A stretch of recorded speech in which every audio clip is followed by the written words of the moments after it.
বাঁশির সুরে নাড়া দেয় সবার মন, এ সুর ভালো করে দেয় মন, কখনো মনে করিয়ে দেয় পুরনো স্মৃতির কথা। আবার অনেকে এই সুরের প্রেমে মাতোয়ারা হন। কিন্তু যাদের বানানো বাঁশির মন মাতানো সুরে পুলকিত হয় মন, সেই শিল্পীদের খবরই বা কজন রাখি। কালের বিবর্তন আর আধুনিক প্লাস্টিক পণ্যের ব্যবহার বৃদ্ধি পাওয়ায় অস্তিত্ব সংকটে পড়েছে কুমিল্লার বাঁশের বাঁশি শিল্প। এই শিল্পের কারিগরদের বাঁচিয়ে রাখতে এখন প্রয়োজন সরকারি পৃষ্ঠপোষকতা।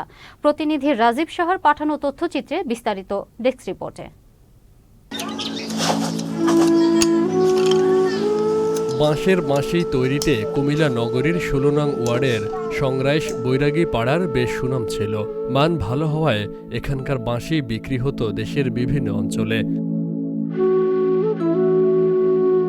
নববর্ষ আসলেই ব্যস্ততা বেড়ে যেত বাঁশির কারিগরদের। তৈরি করা হতো বিভিন্ন আকারের বাঁশি। তবে আধুনিক এই সময়টাতে প্লাস্টিক পণ্যের ব্যবহার বৃদ্ধি পাওয়ায় অস্তিত্ব সংকটে পড়েছেন বাঁশি শিল্পীরা। কুমিল্লারে বৈরাগী পাড়ার ধরে ওইখান থেকে বানাইয়া এরা নিজেরা সাপ্লাই দিয়ে যায় আমাদের কাছে, আমরা বিক্রি করি পাইকারি প্যাকেট হিসাবে, হিসাবে বিক্রি করি। বাঁশের বাঁশির চাহিদা না থাকায় এই পেশা ছেড়েছেন অনেকে। আবার যারা বাপ দাদার পেশা আঁকড়ে ধরে রাখার চেষ্টা করেছেন, ঋণের বোঝায় জর্জরিত তাদের জীবন। আর যে ৪-৫ বছর ধরে বাঁশির ব্যবসা এত ভালো নাই, যেরকম ভালো নাই সেরকম দামও পাচ্ছে বাঁশের বাড়লো কিসে। যদি ব্যবসাটা ভালো হইতো তো হইতো, ব্যবসাটা একবারে ভালো নাই। আমরা সাপিরা বাঁশি বানাইতাম, বেলুন বাঁশি বানাইতাম, আর বড় বাঁশিটা সিঁড়িগুলো বানাইতাম।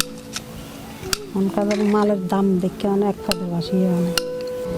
এখন বর্তমানে মালের দাম বেশি, অর্ডার নাই, বিক্রি হইতেছে না, এই কারণে আমরা কাজ বন্ধ করে দিছি বা করতেছি না। এরকম ধরনের কতগুলো কাজ আছে আর কি। তো এইসব কাজগুলো যদি আগের থেকে আমরা করতাম তাহলে চলতো। এখন মালের রেট বেড়ে গেছে, মডেলও অন্যরকম হয়ে গেছে। সচেতন মহল মনে করেন বাঁশের বাঁশির এই শিল্প আবহমান বাংলার দীর্ঘদিনের ঐতিহ্য ও সংস্কৃতি।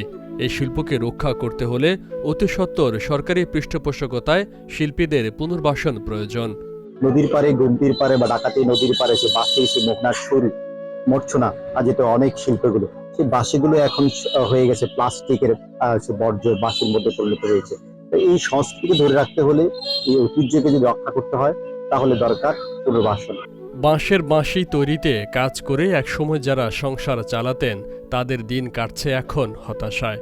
এই শিল্প ও কারিগরদের বাঁচাতে দ্রুত কার্যকর উদ্যোগ নেওয়া না হলে বেকার সমস্যা প্রকট হবে বলে জানান সংশ্লিষ্টরা। Faisal Mahmud, channel S news desk.